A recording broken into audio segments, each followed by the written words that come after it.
Hi there. I have a new game for you called Bump. It's actually a very familiar game. It just looks a little bit different because it's using some snap words. All right, we're going to be using our spinner, which we've used in a previous game, meaning you're going to need a sharp pencil and a small paper clip. You're also going to need, it recommends 10 connecting cubes, but I understand that not everybody has connecting cubes at their house. If you do, great. If you don't, an option that you can use is pennies and nickels. This is a two-person game, and so you want to have some counters or some way of indicating player one and player two. Okay, so basic rules of Bump are, when it's your turn, you're going to spin. If you get the snap word, if you can read it, you're going to find it, and you get to cover it with a penny or a cube. For example, if I go ahead and spin and land on the line, I spin again. Okay, that time I landed on the word of. Okay, so if it's my turn and I'm, say, player one, I would take one cube and I would place it on top of the word of. Now, what happens is when player two goes, if they get the word of and there's only one cube, they can bump me off of that spot. But if I spin and get of a second time, if I get it 2 times, then I can place another block on that space, and then it becomes locked and it can't be bumped. And this is my beehive, okay?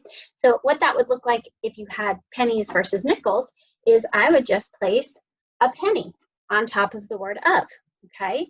If I spun of again and I needed to lock it, I would just place a second penny on top to show me and my partner that it's already been spun 2 times and it's a locked space, okay? All right, so let's continue to go. I'm gonna pretend that I'm the next person. I only have of once, okay? I'm gonna spin for them. They get the word out, okay? So if you don't have those connecting cubes, this would be player two. Player two could use the nickel and find the snap word out. Here's the word out, okay? Then it would go back to being my turn. Spin, and I landed, whoops, before I knocked it out of the way, the snap word was there. So I would take a penny for myself, find the word there, okay? Now both of these, or actually all 3 of them, only have 1 marker on them, okay? So they can still be bumped. All right, let's keep going.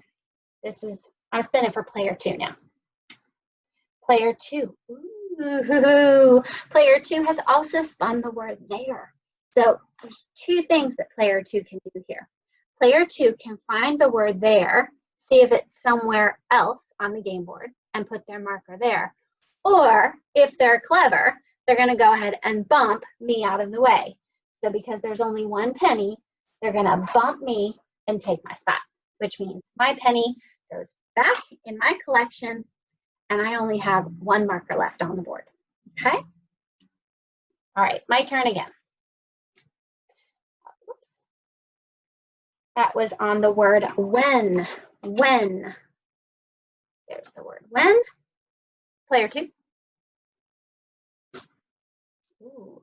Player 2 got the word there again.